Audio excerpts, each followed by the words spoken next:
le vamos a pedir al embajador Jorge Eduardo Navarrete que nos haga el favor de continuar. Adelante.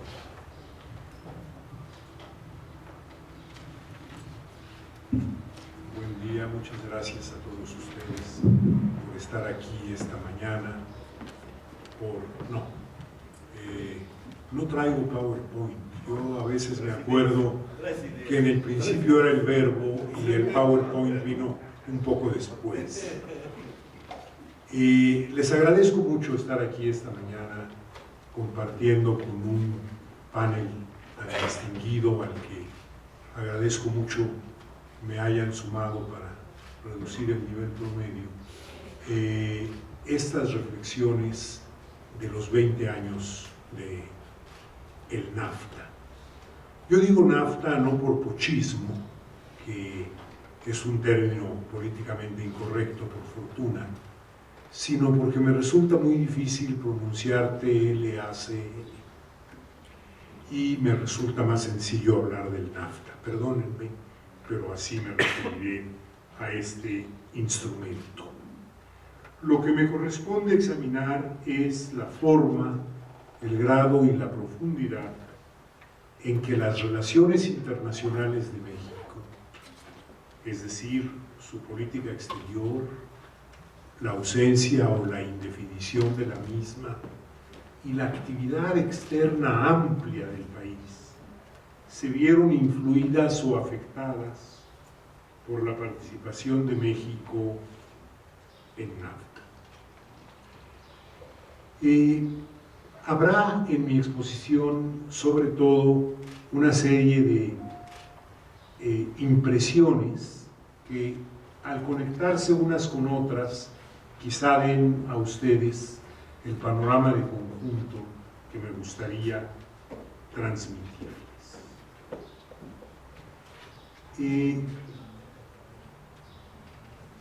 Yo recuerdo haber escrito, estando precisamente como embajador mexicano en China, un breve artículo para la revista mexicana Nexos, en que expresaba una preocupación que muchos después o al mismo tiempo expresaron también. Lo que se nos planteaba como un acuerdo de libre comercio sería en realidad un poderoso instrumento de vinculación y de subordinación de la economía mexicana y de muchos otros aspectos de la vida nacional al entorno de América del Norte. Resultó siempre insuficiente y en cuanto sale uno del examen de las cuestiones estrictamente comerciales, económicas, de inversión, resultó evidente que el tratado, por lo que decía e incluso por lo que no decía, fue un elemento de cambio muy importante para la orientación de conjunto de la economía del país.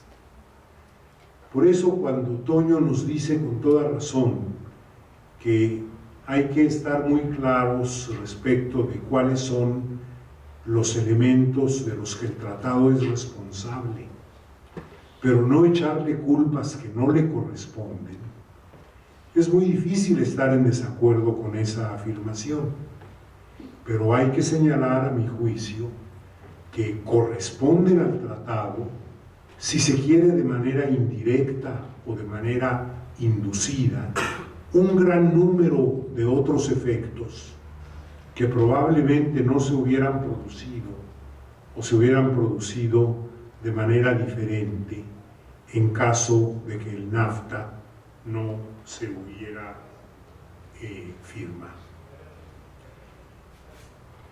El tratado afectó en profundidad el diseño y la expresión de la acción internacional y de la política exterior de México.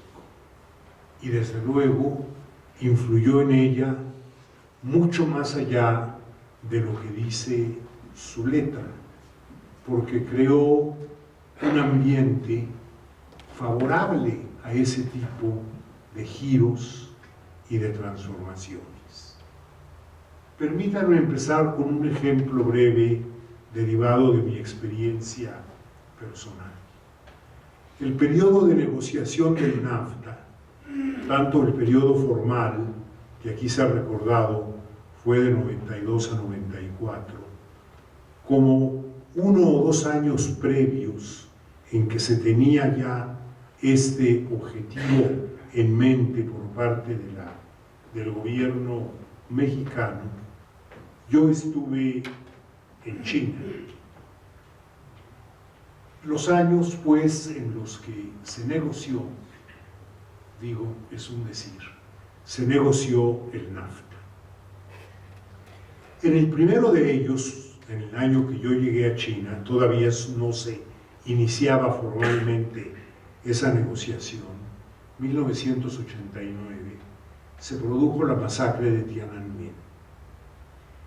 Y a iniciativa de Estados Unidos, varios países avanzados de Occidente respondieron a ese bárbaro episodio, congelando o reduciendo sus acciones de cooperación con el gobierno chino. Fue una manifestación temprana de lo que algunos internacionalistas llaman sanciones informales, en el sentido que son decididas fuera del marco específico del Consejo de Seguridad de Naciones Unidas y por un grupo ad hoc de países. Quizá una de las primeras manifestaciones de este proceder, que se ha multiplicado después, se dio en China después de Tiananmen. Lo que vale la pena advertir es que México fue uno de los escasos países en desarrollo que se sumó a esa actitud, suspendiendo unilateralmente los limitados programas de cooperación bilateral en las áreas científico-técnica y educativa-cultural, al tiempo que restaba toda prioridad a las muy escasas iniciativas de impulso al intercambio comercial o a la cooperación en materia de inversiones o posibles empresas conjuntas.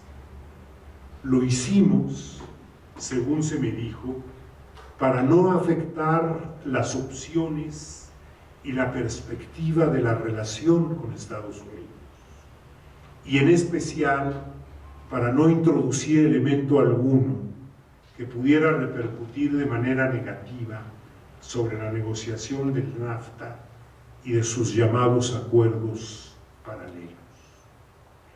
En el caso de México, esta interrupción, esta diferición de reuniones de comisiones, de firma y puesta en marcha de programas de cooperación en las áreas que ya mencioné, se extendió por altibajos por varios años. Naciones como Alemania, Brasil, Corea y Francia, por citar algunas, o bien nunca se sumaron a esa especie de boicot, o de haberlo hecho, lo mantuvieron por un periodo muy breve, rara vez más allá de 2 años, cuando buscaron una reanudación inmediata de los contactos y la cooperación. Y la explicación era muy fácil. En los años 90, a mediados de los 90, China estaba surgiendo como la estrella más brillante en el firmamento económico internacional, si así quiere decirse. Y muchos de estos países, en especial Alemania, no estaban dispuestos a no asociarse y no participar en ese auge, si se quiere usar la expresión. En 1992, menos de 3 años después de Tiananmen, Alemania abrió un gran centro de negocios e intercambio tecnológico en Berlín. A finales de los años 80, el quantum de la relación sino-brasileña no era muy diferente del que correspondía a México. 10 años después, lo superaba por 4 o 5 veces. Brasil aprovechó plenamente esas opciones, desde los intercambios tradicionales hasta convenios para la colocación en órbita de satélites. México, encandilado por el NAFTA, dejó pasar todas esas oportunidades, y el terreno que en la relación con China perdimos en los años 90, nunca lo recuperaremos. Es apenas un ejemplo de una influencia directa de el sumarnos a NAFTA, el negociar y firmar NAFTA, sobre un aspecto más amplio de la relación con nuestros países. Pero hay muchos otros ejemplos y muchos otros casos. Mencionaré algunos de ellos. Como sin duda muchos de ustedes recuerdan, el NAFTA provocó también una grave sacudida en las relaciones de México con América Latina. En el ámbito de la ALADI se planteó un diferendo formal. Brasil y otros socios de ALADI demandaron reparaciones a México, que con la firma del NAFTA, de la que no se dio cuenta a sus socios de ALADI en forma oportuna, violó varias cláusulas del Tratado de Montevideo, en especial la de nación más favorecida. La controversia se extendió por lo menos 2 lustros y se le encontró salida bastante tiempo después por la vía de los acuerdos sectoriales de preferencias que permitían ofrecer algunas reparaciones sin darles ese nombre. Pero fue todavía mayor y más duradera la repercusión política. América Latina sintió y resintió que México le hubiese dado la espalda al asociarse con los países más desarrollados del hemisferio. Esa fue la expresión más socorrida, dar la espalda. Recuerdo que el gran sociólogo brasileño, promotor de la complementación industrial regional en América Latina con el proyecto de Latin-Equip, Hélio Jaguaribe, decía en Brasil a finales de los 90 que con el ingreso de México al NAFTA se había liquidado la opción de una cooperación económica efectiva y creciente en América Latina, ámbito al que había que referirse más bien en lo sucesivo en las áreas de la cultura, de la historia, de la solidaridad, del entendimiento, pero ya no necesariamente como un factor dinámico de impulso del crecimiento de los países de la región. Creo que es difícil comprobar la certeza del acerto de Jaguaribe, pero ciertamente el número de proyectos en el área de complementación industrial, por ejemplo, que se manejó en ALADI y en los que México participó, se derrumbó.